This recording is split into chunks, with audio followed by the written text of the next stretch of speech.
Il-Gvern nieda għal konsultazzjoni pubblika l-Istrateġija Nazzjonali għall-Iżvilupp Sostenibbli 2050 bilan li tistabbilixxi l-prijoritajiet u l-għanijiet ta' pajjiżna għall-integrazzjoni tal-iżvilupp sostenibbli sas-sena 2050. F'konferenza tal-aħbarijiet fiċ-Ċentru Nazzjonali għall-Konservazzjoni tal-Ilma għajn ġew spjegati l-punti saljenti ta' din l-istrateġija li hija msejsa fuq 5 pilastri differenti.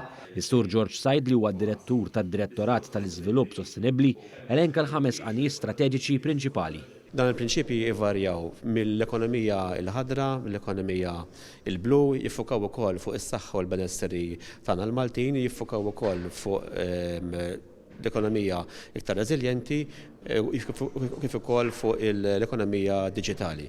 L-istrateġija tfasslet mid-Direttorat tal-Iżvilupp Sostenibbli fih dan l-istess Ministeru wara konsultazzjoni estensiva mal-Ministeri, entitajiet u dipartiment governattivi, kif ukoll diversi għaqdiet volontarji u partijiet interessati.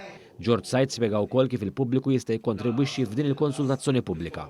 Din il-konsultazzjoni pubblika se tkun miftuħa ta' desa ta' frar għalhekk inħeġġeġ il-pubbliku biex jidħol fuq sustainabledevelopment.gov.mt u hemmhekk jagħmel il-kummenti tiegħu biex aħna nkunu nistgħu nanalizzawhom u ovvjament noħorġu bl-abbozz finali huwa dokument li ovvjament jatira lil kulħadd. Min-naħa tagħha l-Ministru Mirjam Dalli spjegat kif din l-istrateġija qed tkompli tibni fuq l-impenn li diġà għamel il-Gvern fir-rigward tal-iżvilupp sostenibbli matul is-snin, kif ukoll fil-manifest elettorali.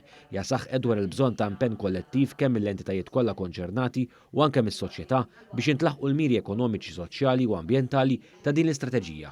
Għalhekk li qegħdin nagħmlu l-konsultazzjoni pubblika x'irridu nisimgħu mingħand in-nies x'inhuma l-affarijiet li jriduna nindirizzaw b'mod immedjat u forsi aktar fuq tul ta' żmien.